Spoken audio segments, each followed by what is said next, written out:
히트 상품을 만들려면 상품 출시 시점을 맞추어야 합니다. 식품업계에 따르면 동일한 상품이라도 때이른 시판으로 빛을 보지 못하고 조기에 퇴출된 사례가 있는가 하면요. 반면에 적절한 시기에 정확한 수요 예측으로 성공을 거둔 사례도 많습니다. 또한 베스트셀링 상품이 되는 것이 최선이겠지만 차선책으로 팔리지 않는 상품 대열에는 끼지 않기를 원한다면 방비책을 준비해야 합니다.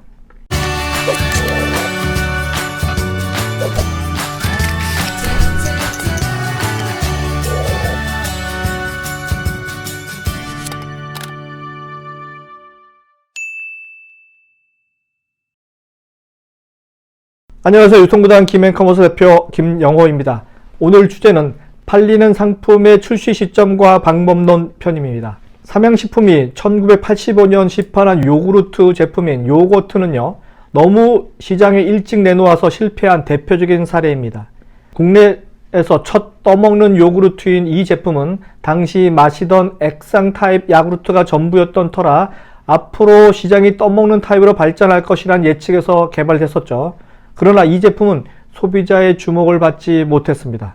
반면에 한국 야쿠르트에서 4년 후에 내놓은 떠먹는 요구르트 슈퍼백은요, 시판하자마자 판매가 급신장해서 90년대 요구르트 시장을 주도한 경우도 있었습니다. 반면 실패한 제품을 재단장해서 성공을 이룬 사례도 적지 않습니다. 리바이벌 전략이죠.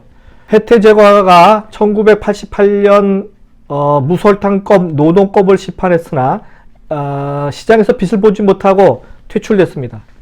그랬던 것이 1994년 덴티큐로 이름을 바꿔서 대박을 터뜨렸습니다. 오뚜기는요, 총보라면 시절인 1986년 시판했으나 인기를 끌지 못했던 열라면을 1997년도 다시 선보여서 매운맛 라면 시장에서 농심의 신라면에 이어서 그 당시 2위를 지켰습니다. 이처럼 리바이벌의 힘은 상상을 초월하기도 합니다. 요즘에 레트로라 해서 복고풍이 유행하듯이 말입니다. 그렇다면 팔리는 상품이 되기 위한 최소한의 방비책은 무엇일까요? 베스트셀링 상품이 되는 것이 최선이겠지만 차선책으로 팔리지 않는 상품 대열에는 끼지 않기를 원한다면 다음과 같은 방비책을 세워 놓으시기 바랍니다.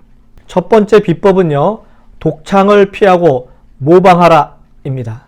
이 말은요, 소비자를 반보만 리드하라는 의미입니다. 한보가 아니고 반보. 대부분의 상품은 소비자의 니즈와 원치를 한보 혹은 두보 앞선 상품을 선보임으로써 실제 구매 환경과의 괴리를 만들기 때문에 판매가 되지 않는다고 보는 것이죠.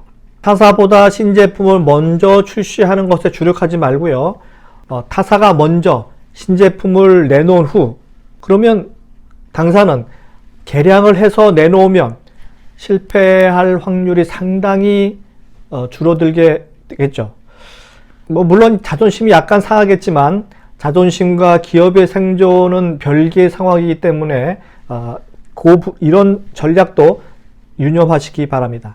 그리고 팔리는 상품을 제일 먼저 낸다고 하는 것에 너무 좋아할 필요는 없습니다. 왜냐하면 그것은 대개 실험용 쥐가 될 확률이 높아 보이기 때문이죠. 그래서 선구자는 항상 외로운가 봅니다.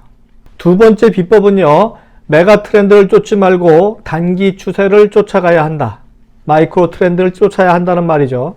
그러나 대부분의 제조회사 개발자들은요, 장기 트렌드를 염두에 두고 제품을 개발하고 그것이 시장에서 빅히트를 치리라 환상에 젖는 경우가 상당히 많이 있습니다. 다시 한번 강조하지만 사회 현상 속에서 단기 추세를 파악한다는 것은 대단히 어려운 작업임에 틀림없습니다. 단기 추세가 대부분의 소비자에게 알아졌을 때에는 메가 트렌드로 세력이 옮겨져 간 뒤이기 때문입니다. 단기 추세를 먼저 알기 위한 실천 방안을 좀 알려드릴게요. 하루에 1시간 이상 유명 트렌드의 중심지인 백화점, 할인점 혹은 편의점, 더 나아가 패션의 거리를 어슬렁어슬렁 거리시기 바랍니다. 날마다 시간대를 달리해서 한 곳을 집중적으로 돌아다니면 더욱 좋습니다. 그런데 누군가 눈에 들어오는 것이 있을 것입니다. 그것이 바로 단기 추세, 마이크로 트렌드입니다. 지금 당장 책상에 다리만 놓고 쉬지 마시고 현장, 필드로 나가세요. 그곳에 우리의 미래가 있습니다. 세 번째 비법은요, 소비자의 클레임을 모아서 바로바로 시정하고 그것을 개선하기 시작하면 됩니다. 소비자가 말하는 한마디 한마디를 뼛속 깊이 새기면서 그분들께 감사하면서 대책을 세우십시오. 대부분의 큰 제조회사에는 소비자 상담실이라는 부서, 소비자와 관련된 부서들이 있습니다. 그런데 제대로 작동하지 않는 형식적인 곳이 참 많다는 사실도 여러분은 잘 아실 것입니다. 소비자들의 그 귀중한 컴플레인을 맞닥뜨리는 그 부서가 최고 경영진들에게 바로바로 전달되지 않도록 하면 그 부서의 존재의 의미가 무슨 의미가 있을까요? 소비자의 소리에 무관심한 한심한 제조업체의 미래는 불을 보듯 확연하지 않을까 합니다. 이상은 유통구단 김용호의 팔리는 상품의 출시 시점과 방법론 3가지였습니다. 다음 시간에 뵙도록 하겠습니다.